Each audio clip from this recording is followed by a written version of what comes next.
Hello and welcome to My Book, a podcast about books and their authors, produced by Cine Inc. based in London. I am Bhawani Shankar. In this episode, we continue our journey discussing some of the most recent interesting books from India. This one with Sharif Rangneker, whose third book, Queer Sapien, talks about his very interesting experiences as a gay man in India. He tackles a topic that continues to be touchy and sensitive for many. I'm done with mining, I'm done with flying, collecting many miles for the lies I tell. Will the honest be so? Will the past leave so? Will today be so? Is the reality true so? Or is it just what I see so? I'm done with crying and my tears ain't drying as I've been complying with the lies I tell. I'm done with extending curtsies and just smiling, not living, just surviving for the lies I tell. I'm done with my truth and put up with many hoods, the disenchantment school of the lies I tell. Will the honest be so? Will the past leave so? Will today be so? Is the reality true so? Or is it just what I see so? I know, I've got it fell, the lies I tell. That was Sharif Rangneker, who is the guest on this episode of My Book. So we're recording this program with Sharif Rangneker, who's based in Delhi, with myself, Bhawani Shankar, in London, and this program is produced by Cine Inc. from London.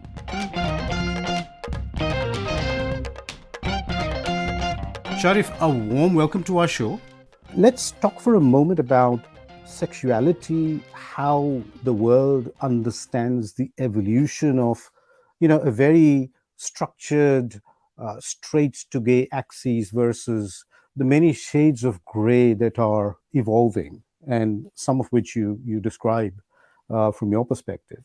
I'm someone who personally don't like labels, because I just feel a label also can become a box, particularly if you interact with the world too much and then there is an expectation built of that.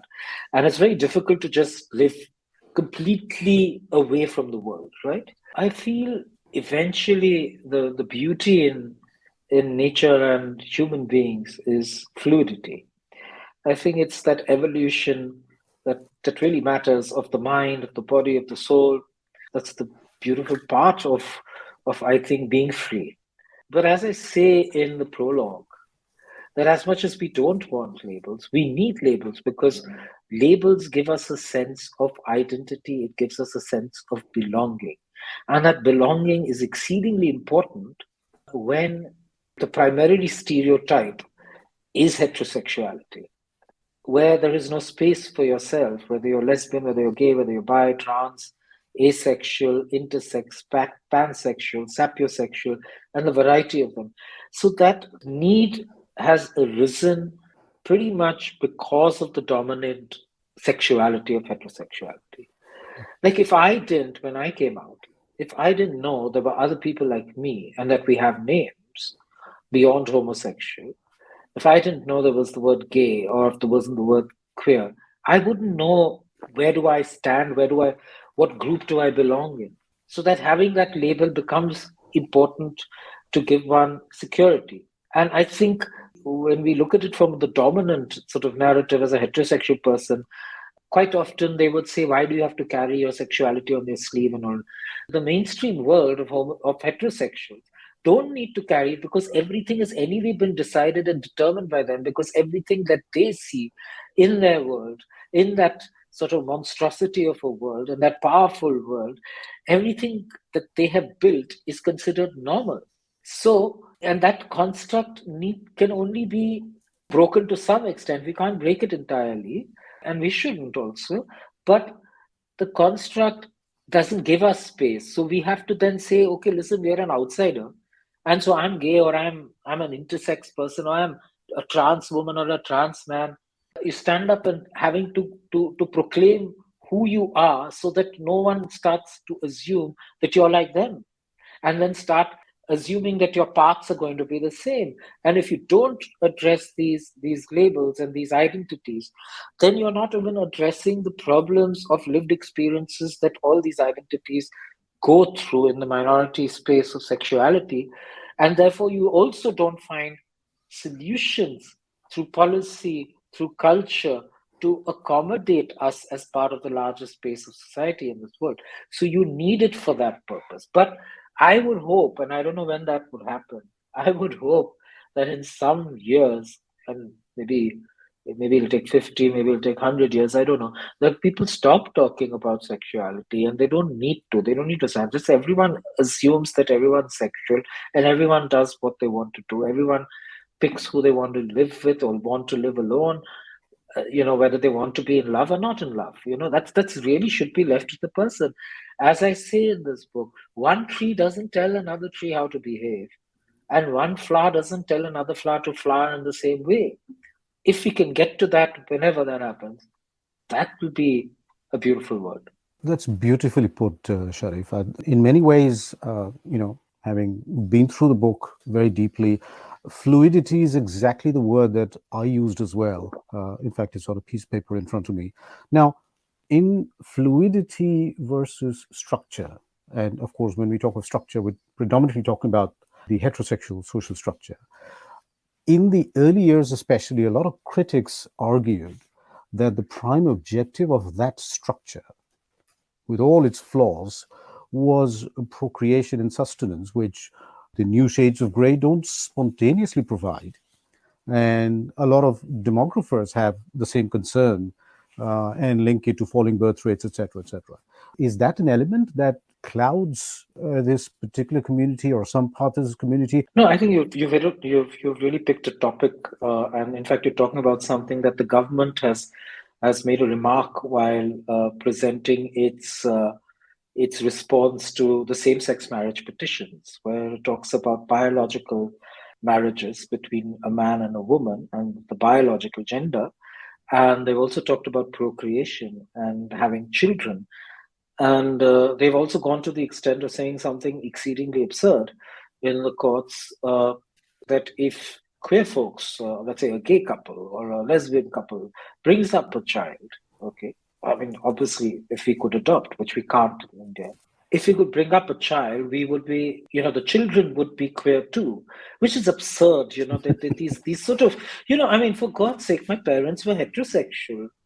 you know, for God's sake, how could they even say that? One of the lawyers in the court, Menaka Guruswami's father, is a well-known economist and a political commentator. He's straight, Mohan Guruswami. Vikram Seth was born of heterosexual parents. Where do these people get these absurd ideas from? How do they float these falsehoods? It's just amazing, how it consistently happens. Now, the point is, I think if we understand the history of marriage, we know the history of marriage is not as long as the history of lust and love. And the history of marriage has to do with economics. It has had to do with inheritance. It has had to do with greed and ownership. It has had to do with capitalism as well. It is a structure that was also aimed at protecting the interests of children. Now, the point is, none of these things have anything to really do with love. My argument also is that in a country like ours, where 90% of the marriages are arranged as per news reports and as per some research, and let's say even if it is 80%, that's a huge number. If these are the numbers that you have, and they are dharma and duty, as some people say, then you're anyway procreating out of duty and not out of love. So I'm just worried that so many children are brought into this world without any love, but all out of duty. Now, duty doesn't give you choice, doesn't give you the space to explore yourself. Duty doesn't allow sexuality to be explored or self-actualization in any possible way. So that's the sort of structure that people want to hold on to.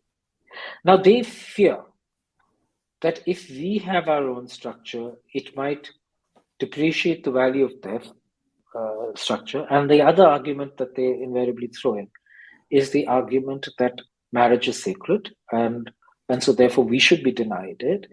And so now, while I'm using that word marriage, I'm talking about family, actually. I'm talking about family structures. I think the fear that people have is that if they explore, they themselves may carry that social stigma. but they may actually catch themselves in the act of fluidity. And they might suddenly enter a terrain or a space that they're totally unfamiliar. So they fear choice, they fear that, and that's why they also hate. And they're also misinformed, obviously, as the point you were making about procreation and things like that. I think choice is something the dominant structure doesn't enjoy. They like to control. So everything is controlled from family to career to consumption to food to religion to caste equations to class equations to the idea of success, to the idea of development, to the idea of education. Everything is controlled in that. And because we don't stand for those things, their hate stems from there because it stems from fear. They come out with these sort of ideas that we don't respect family, we don't care about family structures, we don't care about this, we don't care about, we just only interested in sex and things like that, as though sex is a bad thing. you know they come out with these sort of narratives, forgetting that we emerge from the same family structures, and they forget from the fact that we actually want family. One of the biggest struggles that South Asians have, unlike Americans, is the desire and the deep desire and the need that we feel to have family with us, and then we're denied it. I've heard it politically also. It's like, we are giving it to you. I mean, who the hell are you to assume that power when the power resides with the constitution of the country also? So I just don't understand this whole thing, like that, of the largely the heterosexual dominant thing, that they own something, and they can dictate terms with everyone else and decide what everyone else should do. But I think they just, as I said earlier, control freaks. Sharif, clearly you are a writer. You started life as a journalist. You express yourself very well. You're very articulate. That deals with PR, messaging, and marketing, etc., etc. One thing that, like I said, stopped me dead in my tracks is your mother accepted you as you were, as did the rest of the family, but yet she had to read in your book that you had been abused and, in your own words, raped on a number of occasions. How come that degree of frankness and lucidity uh, didn't happen with someone so close as your mother and your family? It's an interesting question, because I think at that point, just like just like women would not talk about abuse in their homes or outside, I think I was part of that sort of time and thinking. First is the fact, when you talk of rape and sexual assault, you're talking about sex in a society where talking about sex is a taboo. I think at that point in time when this happened, I was under so much of shock, and I didn't want to put my mother through that shock, because I wanted to, I think, quickly put the assault the first time away, put it away in a box, and find a way of moving on with life. And I think that's the primary reason, because had I told my mom, she'd be paranoid, there'd be all kinds of things. Perhaps I wouldn't have been able to return to the beat as a journalist also at that point. I mean, so many other restrictions, etc. And I think deep down, I just wanted to put that away rather than it hang. And the first time I talked about it openly was only in 2018-19. And in fact, even when I wrote it in that earlier book, it was very brief. That's the comment made by the author and friend and historian Salim Kidwai when we had a discussion on Straight to Normal, and he just said, Sharif, that was quite brief. I said, maybe I was while writing that. Maybe I didn't want to return to those wounds. You're anyway dealing with a society where there's so much stigma around sex, as I said earlier. And then to top it, sexuality. A man was raped. No one talks about a man being raped. Where do we talk about it? Hardly. And at that time, only now I hear very much from my own community, where we are talking about domestic violence and wanting laws also for ourselves to protect ourselves. in live-in relationships. So it's come a long way, but the point is still there'll be only a handful who could do that. And even today, we have, when it comes to assault, and particularly with women, and let's for a while, assume that we're very similar, that a section of our community is very similar to women, that women actually will not talk about violence, whether it's verbal or physical.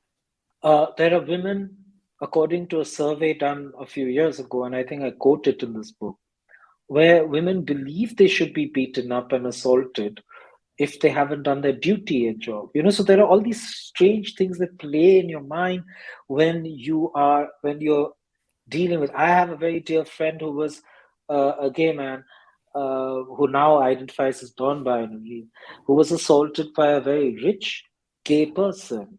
And he said, who would listen to me if I stepped out and talked about it? He's too powerful. I think you're spot on when you talk of similar problems exist in the heterosexual world as well. And, like we discussed, yes, there is a need for a certain degree and a number of labels, but at the end of the day, what's in a name? We need to get beyond that and really, really look at the larger world. One particular aspect of the first half of the book, I just want to spend a couple of minutes on, Sharif. Yeah. You spent a significant amount of time on trips to Thailand. And among the many experiments on your trips, the one that really is a fascinating account is your relationship with Non, the masseuse. Oh, yeah. I mean, he comes across as a fascinating personality in itself. Talk to us a little bit about, how you brought him home for a brief period, and the way I read it, and it'd be good to hear your perspective as well, is fundamentally it was a clash of cultures. Now you talk about the cultural pressures and the stigma that stopped you from speaking out and coming out of the closet, et cetera, et cetera. And of course, culturally, what you saw and what you sought in Thailand was quite different. And how Non, who came to Delhi and stayed with you for a while, finally said he couldn't cope. Yeah, he didn't. He didn't. I think as a gay man at that point in time, one had got used to believing that home is everything, or at least the bedroom, where you could feel and be yourself. And I think what Non had and what I'd forgotten is what I loved about Thailand was that I could be gay, I could be myself wherever I was, not just in the hotel room. It could be anywhere in the street, it could be anywhere in a bar, it could be at bookshops, at departmental stores, on the BTS, which is the train service, in a taxi. I could just be. And that seamlessness, which Non was used to, he could immediately spot was completely missing. And his observations were just fabulous.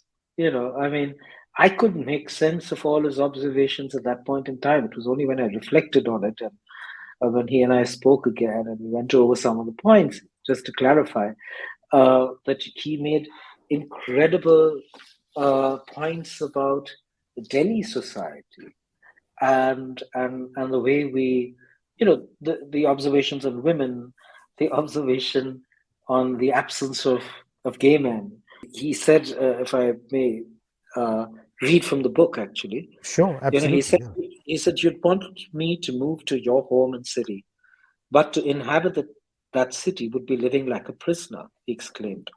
Basically, what he meant was his ideas of equality, choice, and freedom were at odds with what he had encountered and noticed in Delhi. If you'd live here, we'd stand a chance, he meant Bangkok. You would have me and everything you like about the city, he offered, an option that I couldn't consider then.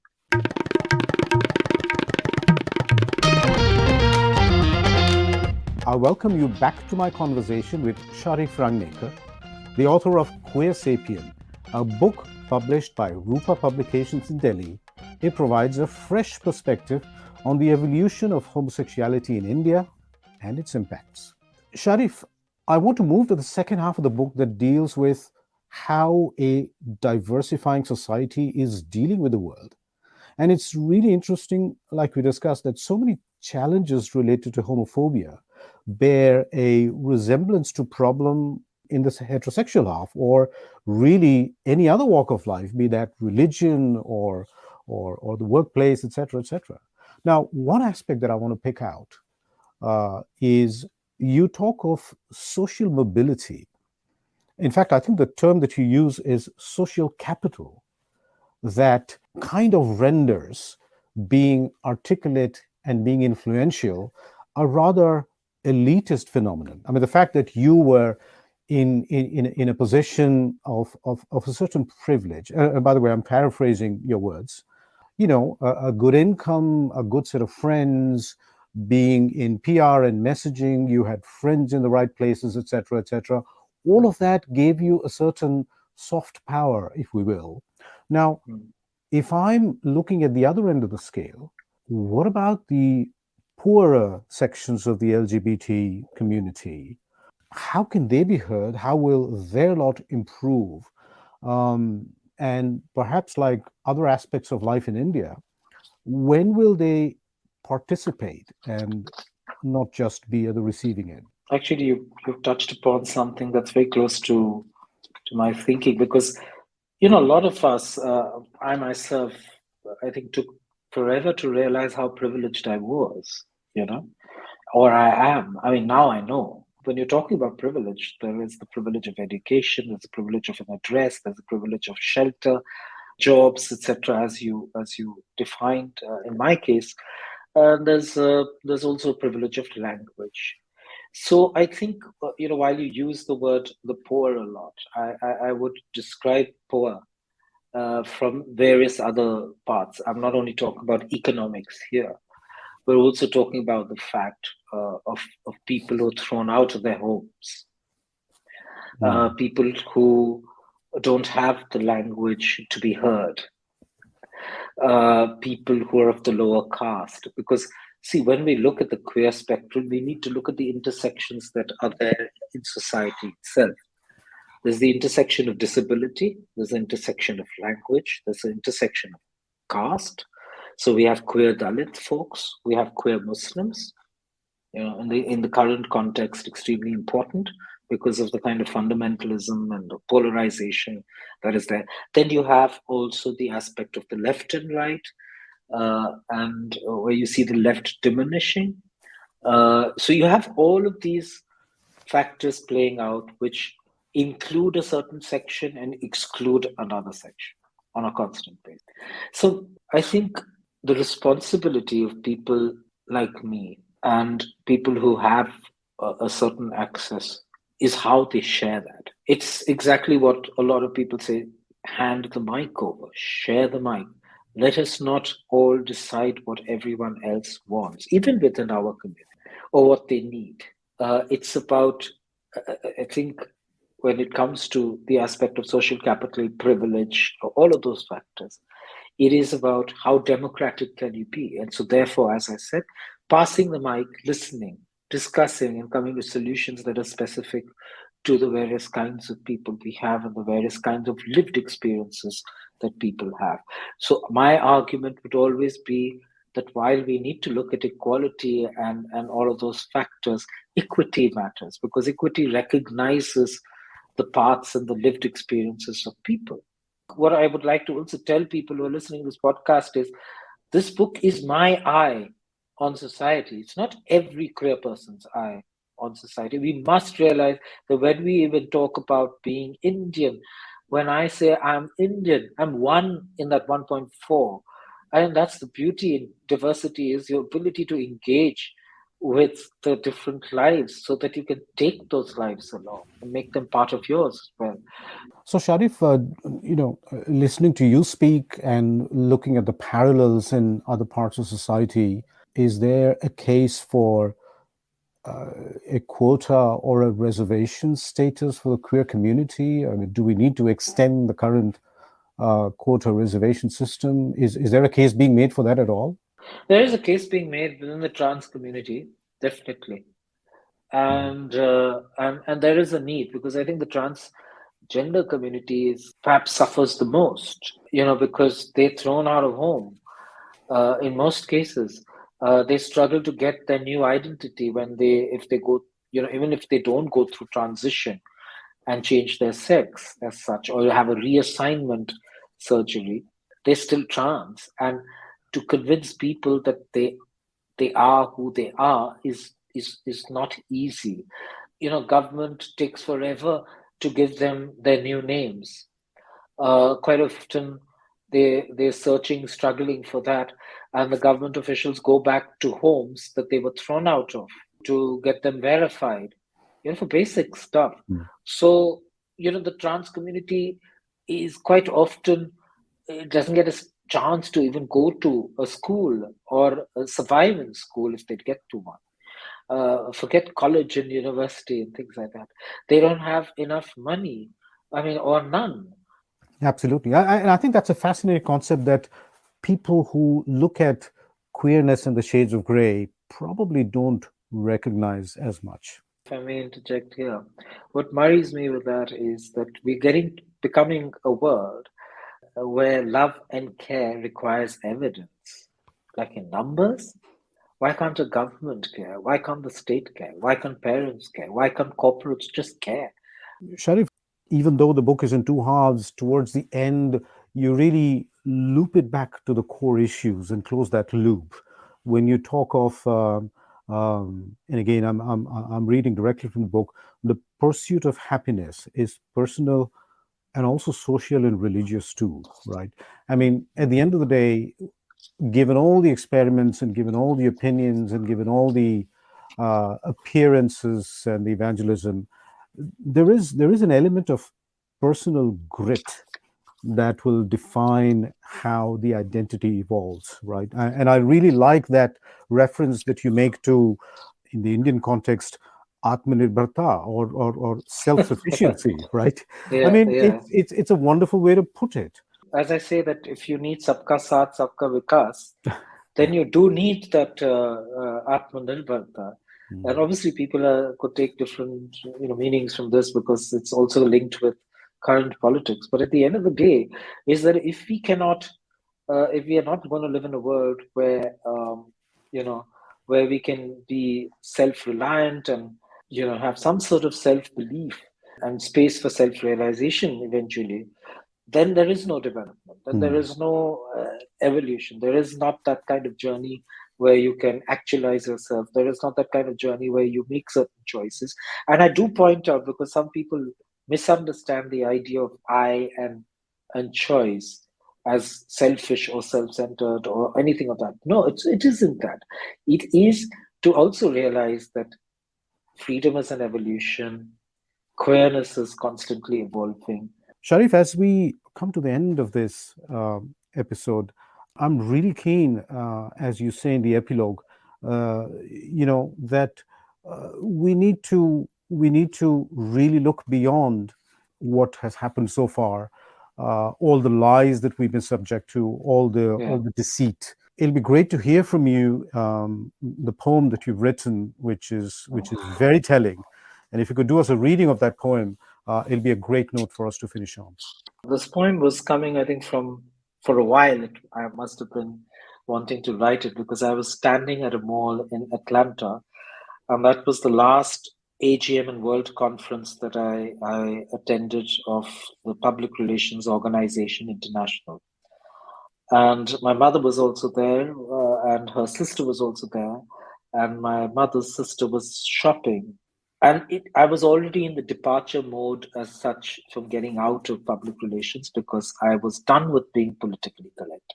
But I was done with being politically correct generally in society and life. And that's why I say I'm done with lying, I'm done with sighing, done with complying to the lies I tell.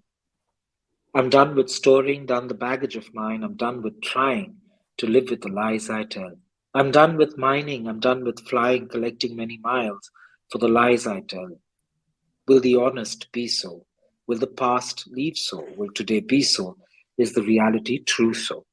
Or is it just what I see so? I'm done with crying. and my tears ain't drying as I've been complying with the lies I tell.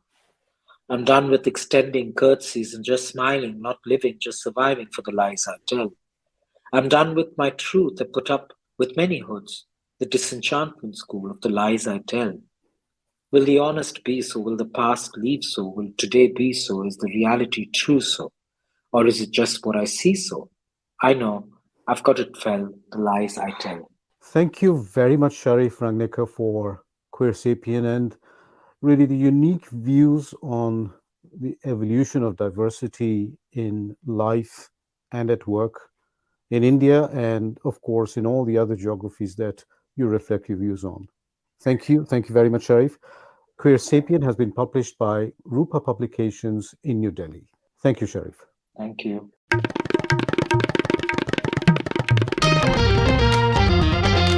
This episode has been produced by Parvez Alam and Achla Sharma for Cine Inc. in London. In our next podcast of My Book, you're going to meet another author along with a book. Because as you know, this is a podcast about books and their authors. To listen to other episodes of My Book, you can visit the Cine Inc. website at www.cineinc.com. Cine Inc. podcasts are also available on Apple, Spotify, Google Podcast, and YouTube. I'm Bhawani Shankar, signing off. Goodbye.